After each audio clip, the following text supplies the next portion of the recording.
বিভিন্ন দোকানে তাবিজ পাওয়া যায়। এই সমস্ত জিনিস আনার মাধ্যমে আপনি ঝোলাইতেছেন, হাতে হাতে ঝোলাচ্ছেন, বিভিন্ন জায়গায় ঝোলাচ্ছেন, গলার মধ্যে রাখতেছেন, কোমরে রাখতেছেন, হাঁটুতে রাখতেছেন, আছে না?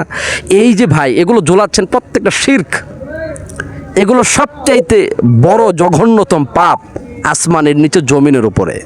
আল্লাহ নবী মুহাম্মদ রাসূলুল্লাহ সাল্লাল্লাহু আলাইহি সাল্লামের কাছে 9 জন লোক এসেছেন, আল্লাহ নবী বায়াত করলেন, একজনকে ছেড়ে দিলেন। তারাক্তান ওয়াহিদ, আল্লাহ নবী ছেড়ে দিলেন একজনকে। জিজ্ঞেস করা হলো, আল্লাহ নবী আপনি তো 8 জনকে করলেন, একজনকে ছেড়ে দিলেন কেন? রাসূল সাল্লাল্লাহু আলাইহি সাল্লাম বললেন, ওর গলার মধ্যে তাবিজ আছে। আল্লাহ নবী সাল্লামের সেই আরবি বেদুইন কী করলেন, তার গলার মধ্যে সেই হাত দিয়ে তাবিজটা তৎক্ষণাৎ ছিঁড়ে ফেলে দিলেন। রাসূল সাল্লাল্লাহু আলাইহি সাল্লাম বায়াত করলেন 9 জন সহ, ওই ব্যক্তি সহ। সুবহানাল্লাহ। তাহলে তাবিজ ইসলাম হারাম। তাবিজ ব্যবহার করা মানে কি করা? রাসূল সাল্লাল্লাহু আলাইহি সাল্লামের হাদিস, যে ব্যক্তি তাবিজ পরলো সে ব্যক্তি শিরক করলো। যে ব্যক্তি তাবিজ পরিধান করে ওই ব্যক্তি আল্লাহ সুবহানাহু ওয়া তাআলা এবং তার রাসূল সাল্লাল্লাহু আলাইহি সাল্লামকে অপমান করলো। তাবিজ ব্যবহার করা যাবে না।